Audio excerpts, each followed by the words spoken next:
Second and third trimester bleeding. In some cases, vaginal bleeding in the second or third trimester is not serious. Nonetheless, a dangerous condition must always be ruled out through an evaluation by your doctor. Light bleeding or spotting can happen later in pregnancy due to many of the same reasons as first trimester bleeding, such as slight irritation of the cervix after sexual intercourse, a medical exam, or growths on the cervix. Make an appointment with your doctor right away to pinpoint the cause and rule out a serious condition, such as placental abruption. A placental abruption occurs if all or some of the placenta suddenly separates from the uterus after week 20 of gestation. It's an uncommon condition, occurring in about 1 out of every 100 pregnancies. It usually happens in the third trimester and can trigger preterm delivery or stillbirth. You may feel contractions and abdominal pain along with the bleeding during a placental abruption. Incompetent cervix.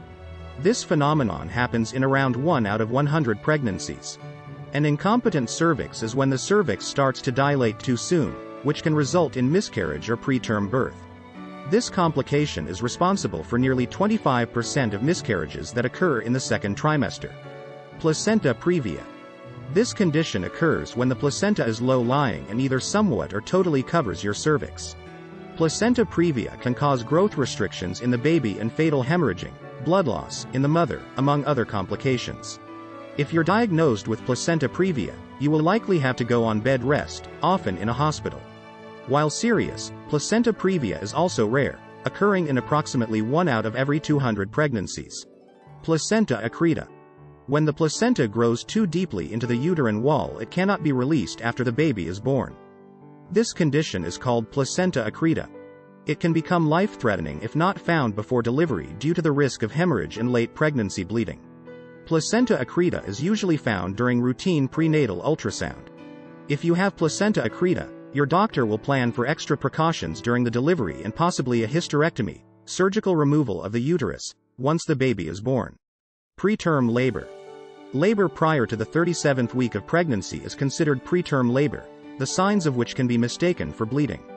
Often, before labor starts, you'll pass the mucus plug, which can look bloody and watery, thus the common moniker, bloody show. The mucus plug may be passed several weeks before going into labor, or it could signal that preterm labor is about to occur. Other symptoms of preterm labor may include cramping, abdominal pain or pressure, lower back pain or pressure, diarrhea, and contractions. What to do if you notice bleeding? If you experience bleeding or spotting any time during pregnancy, call your doctor and use a panty liner or pad to monitor it. Pay attention to the color. Is it pink, bright red, or brown? Note any activities you might have done in the past day or two that may be causing the bleeding, such as a pelvic exam, pap smear, or sexual intercourse.